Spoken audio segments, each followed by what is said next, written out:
মেহেরপুরের বিভিন্ন সড়ক ও ফসলি জমিতে বিস্তার করছে পার্থেনিয়াম। এটি একটি আগাছা হলেও ফসল, মানবদেহ এমনকি গবাদি পশুর জন্য অত্যন্ত ক্ষতিকর। বিশেষজ্ঞরা বলছেন জমিতে এই আগাছা ফলন কমিয়ে দেয়। কৃষি বিভাগ বলছে আগাছাটি নিধনে কাজ করছেন তারা। প্রয়োজন সমন্বিত উদ্যোগ। আসিফ ইকবালের তথ্য ও ছবিতে প্রতিবেদন। কৃষির নীরব ঘাতক নামে পরিচিত পার্থেনিয়াম মেহেরপুরের কৃষি জমিতে ব্যাপক হারে ছড়িয়ে পড়ছে এই উদ্ভিদ। কৃষকরা জানান কয়েক বছর আগে এটি বিভিন্ন সড়কের দুপাশেই দেখা দিত। এখন ছড়িয়ে পড়ছে ফসলি জমিতে। বিভিন্ন রাসায়নিক প্রয়োগ করেও এই আগাছা দমন করা যাচ্ছে না। এখন জন্ম সনদ দিয়ে খোলো বিকাশ স্টুডেন্ট অ্যাকাউন্ট। নিজের বিকাশ নিজে কর।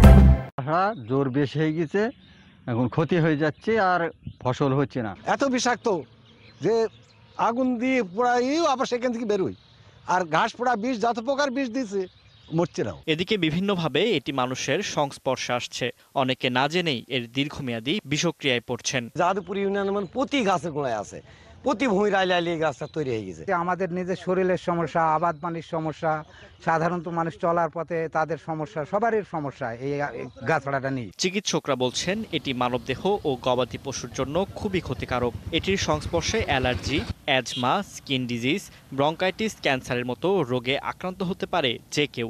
এই গাছের সংস্পর্শ থেকে যথাসম্ভব দূরে থাকতে হবে। যদি অ্যাক্সিডেন্টালি সংস্পর্শ হয়েও যায় তাহলে সেই স্থানটা খুব ভালোভাবে সাবান দিয়ে পরিষ্কার করতে হবে। এই মারাত্মক উদ্ভিদটা আসলে নিধন করতে হলে এর যখন ফুল আসে, ফুল আসার আগে এটাকে নিধন করলে সবচেয়ে ভালো হয়, কারণ ফুল যখন হয়ে যায় তখন এটা আরো বেশি চারদিকে ছড়ায় পড়ে। কৃষকদের উদ্বেগের কথা স্বীকার করে কৃষি কর্মকর্তা জানিয়েছেন আগাছাটি নিয়ন্ত্রণে কাজ করছেন তারা। তবে এটি নির্মূলে সামাজিকভাবে সকলকে এগিয়ে আসার আহ্বান জানিয়েছেন। এটা যেহেতু এটা আমাদের দেশে সব জায়গায় ছড়িয়ে পড়ছে, বিদেশ থেকে আসছে, এটা আমাদের আগে ছিল না।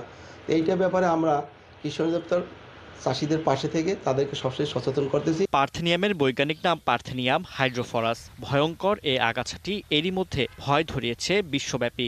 এর একটি আগাছা থেকে 10 থেকে 15 হাজার বীজ হতে পারে। ফারদিন নীরব, ৭১।